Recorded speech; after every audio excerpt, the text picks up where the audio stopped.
O que me preocupa não é o grito dos maus, é o silêncio dos bons. Esta frase proferida pelo reverendo Martin Luther King amplia a nossa compreensão da realidade em que vivemos. Ao refletir sobre o momento histórico, social, político e econômico que vivemos, percebo uma apatia sem precedentes dos verdadeiros homens de bem. Poucos ou quase nenhum dos líderes espirituais brasileiros se manifestam dando sua cara a tapa exatamente quando mais a Igreja de Cristo precisaria se manifestar e declarar a razão de sua fé e esperança.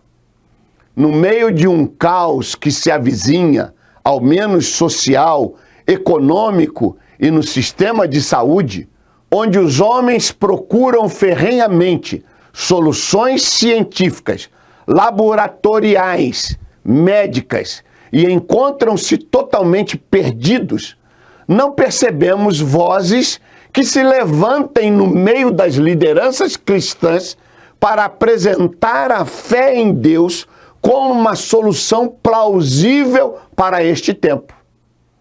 Não me refiro aqui a uma fé cristã e evangélica.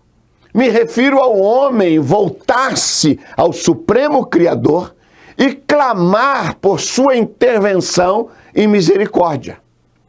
Ou será que nós, os cristãos, e especialmente os evangélicos, não cremos mais na intervenção divina para salvar a humanidade?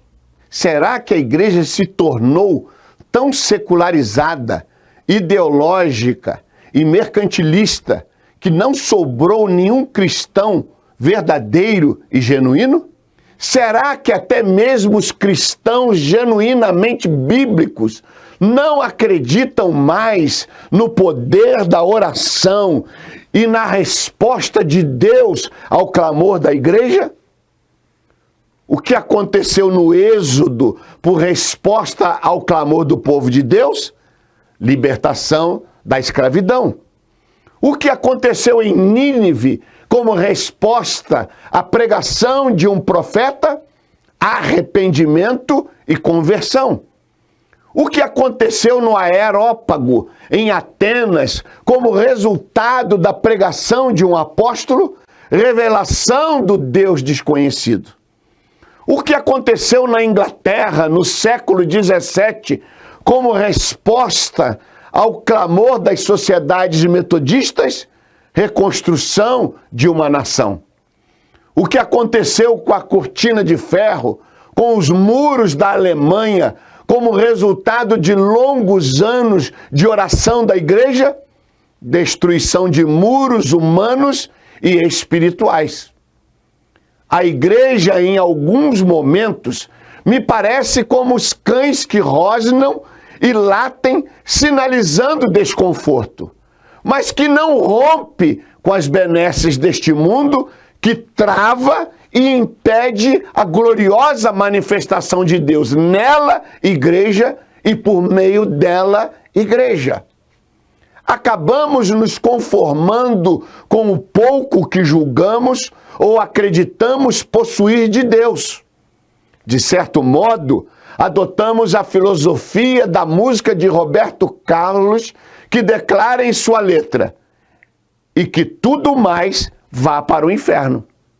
Às vezes penso que a igreja tem se amoldado e se conformado com este mundo. O conformismo é a arte de se moldar, de não reagir e receber passivamente as dificuldades ou as facilidades. O inconformismo significa atitude ou comportamento de oposição aos hábitos e normas dominantes numa determinada conjuntura social. Em outras palavras, pessoas positivamente inconformadas são aquelas que estão dispostas a quebrar os padrões impostos que resistem ao desenvolvimento, à inventividade, à espiritualidade e à transformação. chego a pensar que a síndrome de Gabriela tomou posse da grande maioria da massa brasileira e inclusive cristã. Eu nasci assim, eu cresci assim, eu sou mesmo assim, vou crescer assim, Gabriela, sempre Gabriela. Ou seja, o Brasil é assim mesmo, tudo acaba em pizza.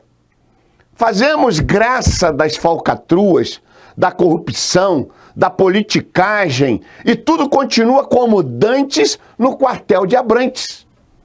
A capacidade de não se acomodar é um diferencial crucial para quem deseja viver além da mediocridade. Para aqueles que desejam passar por este momento e chegar vitorioso mais além. É fácil identificar um conformista. Ele acredita que todas as coisas são obras do destino e que é vítima do destino ou do passado. O conformista sempre tem justificativa e nunca duvida daquele que o limita. É o rei das desculpas. Este momento pelo qual passamos é um prato cheio para este tipo de pessoa, pois ele simplesmente aceita tudo impassivelmente. Confesso que estou cansado de desculpas, de sonhar com um país que se agiganta e logo depois volta à mesma rotina de miséria, roubalheira, safadeza e esquemas que se aproveitam da calada da noite e do jogo de interesses. Estou cansado de gente que se satisfaz com um sanduíche de mortadela e uma coxinha de frango, que se vende por quaisquer R$100. Estou cansado de gente que pensa no céu, mas tem medo de morrer, que fala em transformação, mas que se conforma com pequenos subornos. Estou cansado de ouvir que a corrupção desviou trilhões dos cofres públicos. Preciso todos os dias me voltar às escrituras sagradas, refletir, meditar e declarar a sua palavra. Não vos conformeis com este século, mas transformai-vos pela renovação da vossa mente, para que experimenteis qual seja a boa, agradável e perfeita vontade de Deus. Preciso assumir a declaração do meu Senhor Jesus com respeito ao meu chamado e à minha vocação. Vós sois o sal da terra. Ora, se o sal vier a ser insípido, como lhe restaurar o sabor? Para nada mais presta, senão para lançado fora, ser pisado pelos homens. Vós sois a luz do mundo. Não se pode esconder a cidade edificada sobre um monte, nem se acende uma candeia para colocá-la debaixo do alqueire, mas no velador, e alumia todos os que se encontram na casa. Assim, brilhe também a vossa luz diante dos homens, para que vejam as vossas boas obras e glorifiquem ao vosso Pai que está nos céus. O meu silêncio existirá para orar, para buscar a Deus e para ouvir a sua voz. Mas deste tempo de silêncio e comunhão, me levantarei para gritar, para profetizar e para proclamar toda a verdade das Sagradas Escrituras. Serei sal e darei sabor. Serei luz e brilharei a glória do Senhor. Meu irmão, deixe a sua luz brilhar.